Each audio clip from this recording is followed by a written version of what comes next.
El día de hoy vamos a realizar un video mostrando los procedimientos para tomar los signos vitales. El examen de los signos vitales es de fundamental importancia al comienzo de toda exploración física, ya que son los signos de vida, porque representan las funciones fisiológicas y vitales de la persona. Los signos vitales son cinco: la temperatura, la respiración, el pulso, la tensión arterial y la saturación de oxígeno. Luego de preparar la bandeja para la toma de signos vitales y habernos realizado la higiene de manos correspondiente, nos dirigimos a la habitación del paciente. Primero debemos saber de qué hablamos cuando hablamos de temperatura. La temperatura es una magnitud referida a las nociones generales de frío o calor que puede ser medida con un termómetro que mide la temperatura en grados centígrados. La temperatura normal de una persona varía dependiendo su sexo, edad, actividad física reciente, el consumo de alimentos y líquidos, la hora del día. Además, puede variar según el lugar de medición, ya que se puede tomar en varias zonas como en la axila, la frente, que son temperaturas externas, y la boca, el recto y en la membrana timpánica, que son temperaturas internas. Las tres últimas dan una idea más precisa de la temperatura real del organismo. Hipotermia es cuando el paciente presenta una temperatura menor a 36 grados centígrados. La temperatura normal, o también denominada normotermia, oscila entre los 36 a 37,2 grados centígrados. Hablamos de febrícula cuando la temperatura oscila entre 37,2 grados centígrados a 37,5 grados centígrados. Hipertermia es cuando el paciente presenta temperaturas entre 37,5 a 37,9 grados centígrados. Fiebre es cuando presenta más de 38 grados centígrados. Los termómetros de mayor uso actualmente son el termómetro digital y el termómetro infrarrojo. Ya con las manos higienizadas y los guantes puestos, procedemos a la desinfección del bulbo del termómetro.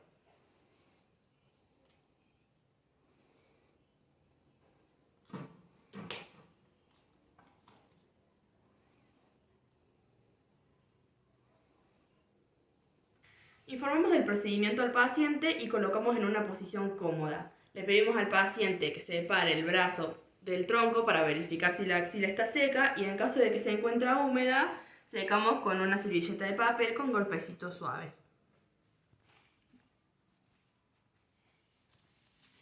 Encendemos el termómetro y observamos que en la pantalla aparezca el símbolo L y grados centígrados. Debemos colocar el termómetro de modo que el bulbo quede en el centro de la axila. Se le indicará al paciente que aproxime el brazo al tronco y que cruce el antebrazo sobre el tórax, evitando la movilización del termómetro. Retiramos el termómetro una vez que haya sonado la alarma, evitando tocar el bulbo del termómetro. Una vez retirado, realizamos la lectura de la temperatura que marca la pantalla del termómetro y lo colocamos en el área sucia para volver a desinfectar. Ahora vamos a registrar los valores. El siguiente signo vital es la respiración, que está compuesta por el proceso fisiológico de inhalar y exhalar, proceso que incluye la entrada de oxígeno y la salida de dióxido de carbono hacia el exterior del organismo. Durante la exploración, la respiración puede verse afectada por su frecuencia, como por ejemplo, bradipnea, que se caracteriza por respiraciones lentas con una frecuencia menor a 12 respiraciones por minuto; traquipnea, que se caracteriza por respiraciones excesivamente rápidas con una frecuencia mayor a 12 respiraciones por minuto.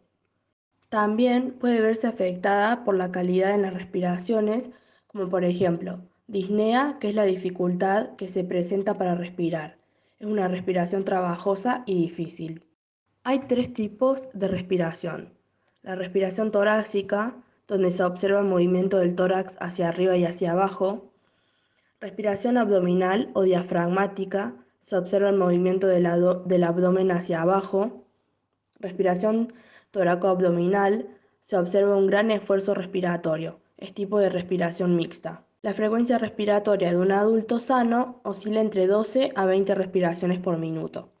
Y la de un niño de 1 a 4 años oscila entre 30 a 40 respiraciones por minuto.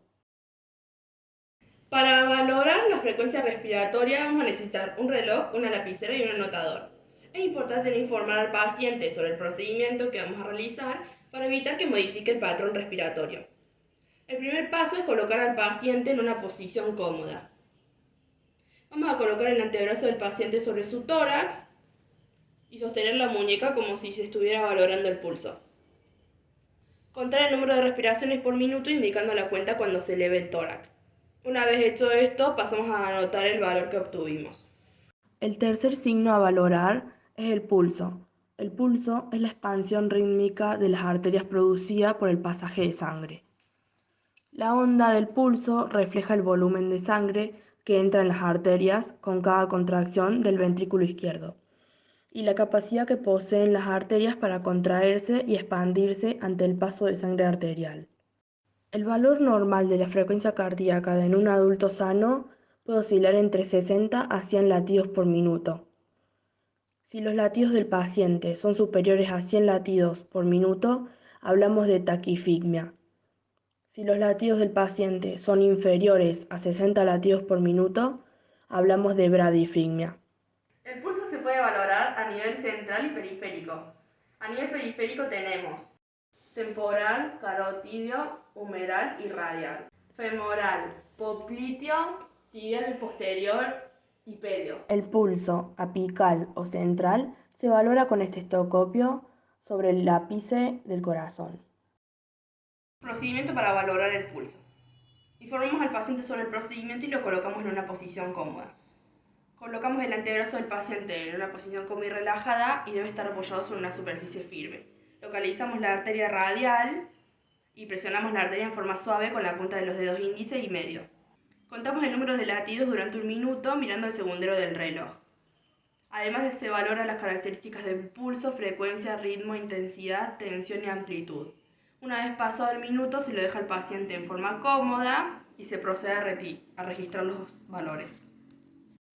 El cuarto signo es la tensión arterial, que es la medición de la presión que ejerce la sangre contra las paredes de las arterias y la resistencia que éstas ofrecen ante el pasaje de sangre que es impulsada desde el ventrículo izquierdo. La contracción y relajación ventricular determina la presión sistólica y diastólica. La presión sistólica es la máxima presión que ejerce la sangre como resultado de la contracción del ventrículo izquierdo. Es la onda sanguínea más alta dentro de las arterias. Su valor máximo es de 140 milímetros de mercurio. Su valor mínimo es de 90 milímetros de mercurio. La presión arterial diastólica es la presión mínima de la sangre dentro de las arterias, como resultado de la relajación ventricular. Su valor máximo es de 90 milímetros de mercurio y su valor mínimo es de 60 milímetros de mercurio. Los valores que oscilan dentro de los valores de presión sistólica y diastólica se denominan normotensión. Cuando la presión sistólica se encuentra por encima de los 140 milímetros de mercurio, se está en presencia de hipertensión sistólica. Cuando la presión sistólica se encuentra por debajo de 90 milímetros de mercurio, se está en presencia de hipotensión sistólica. Si la presión diastólica se encuentra por encima de los 90 milímetros de mercurio, hablamos de hipertensión diastólica. Y si la presión diastólica se encuentra por debajo de los 60 milímetros de mercurio, hablamos de hipotensión diastólica. Procedimiento para la toma de tensión. El equipo necesario es un tensiómetro, un estetoscopio, una lapicera y un anotador. El primer paso es informar al paciente y colocarlo en una posición cómoda. Es poner el brazo libre de ropa que esté haciendo presión y ubicarlo en una posición anatómica funcional apoyado en la cama o en la mesa de comer a la altura del corazón. Localizamos la arteria braquial y colocamos el manguito alrededor del brazo.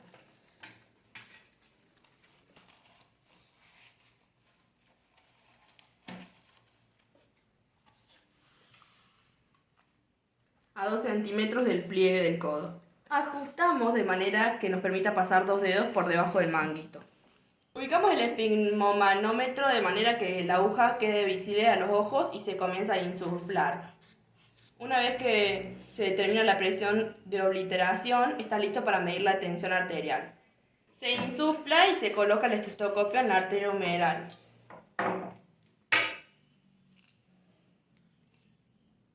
no debe quedar por debajo del manguito.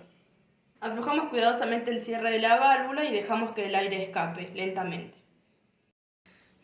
Una vez finalizado este procedimiento, retiramos el manguito y registramos los valores obtenidos. El último signo a valorar es la saturación de oxígeno. Se considera un nuevo signo vital, es un método no invasivo que permite la rápida medición de la saturación de oxígeno de la hemoglobina en sangre arterial. Los pacientes normosaturados son aquellos que su nivel de oxígeno es mayor de 95%. Con desaturación leve, aquellos con saturación entre 93 y 95%. Con desaturación moderada, aquellos con saturación entre 88 y 92%. Con desaturación grave, aquellos con saturación menor a 88%. Saturación de oxígeno. Se le informa al paciente sobre el procedimiento que vamos a realizar. Colocamos al paciente en una posición cómoda, se toma el oxímetro y se coloca en una parte del cuerpo donde la piel sea translúcida y con buen flujo sanguíneo, como los dedos de la mano. Se le deja un tiempo hasta recibir la información. Retiramos el oxímetro y registramos el valor obtenido. Una vez valorados todos los signos vitales, nos procedemos a sacar los guantes y los ponemos en la parte sucia y nos retiramos de la habitación del paciente y procedemos a lavarnos las manos.